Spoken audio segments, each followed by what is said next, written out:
తెలంగాణలో కాంగ్రెస్ మళ్లీ అధికారంలోకి వస్తే తాను రాజకీయ సన్యాసం చేస్తానని కేంద్ర మంత్రి బండి సంజయ్ సంచలన వ్యాఖ్యలు చేశారు.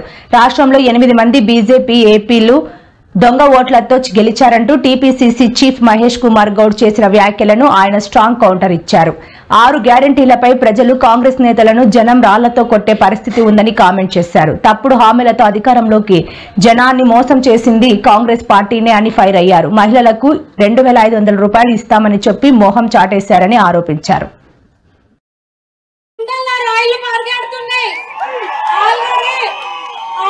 లోకల్ బాడీ ఎలక్షన్ లో డిపాజిట్లు కూడా రావన్నది వాళ్ళకి అర్థమైతుంది. అప్పుడు అసెంబ్లీ ఎన్నికల ముందు ఒక్కొక్క కాంగ్రెస్ కార్యకర్త ఒక సైనికుడై పోరాడిండ్రు.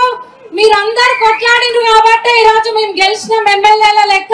ఇతర దేశాల నుంచి వచ్చిరి వాళ్ళ బండి సంజయ్ దేశ్ముఖ్ ఎక్కడ బీసీ అయ్యా నువ్వు?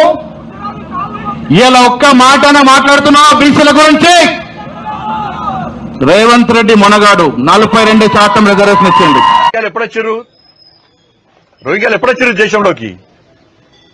2014 కంటే ముందు ఇతర దేశాల నుంచి వచ్చిరి వాళ్ళ కాంగ్రెస్ పార్టీ ప్రభుత్వం అధికారంలో ఉంది.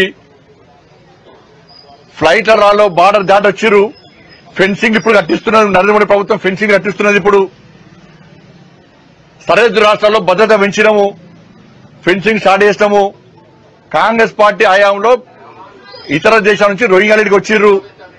మోడీ గారి ప్రభుత్వం వచ్చిన తర్వాత వితౌట్ పాస్పోర్ట్ అనుమతి లేకుండా ఇతర దేశాల నుంచి వచ్చిన వెంటనే పంపాలని చెప్పి అన్ని రాష్ట్రాలకు ఆదేశాలు జారీ చేసినాం. పార్లమెంట్ నియోజకవర్గాల్లో ఆ ఓటర్లను అవమానించినట్ట కాదా?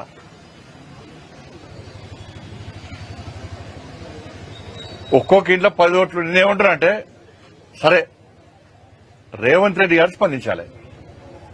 అసెంబ్లీ రద్దు చేయాలి, ఎన్నికల కమిషన్ లెటర్ రాయింది, రాసి మొత్తం పూర్తిగా ఒక్కొక్క ఇంట్లో డబుల్ ఓట్లుండి అన్ని తీసేయమని చెప్పి లెటర్ అయింది.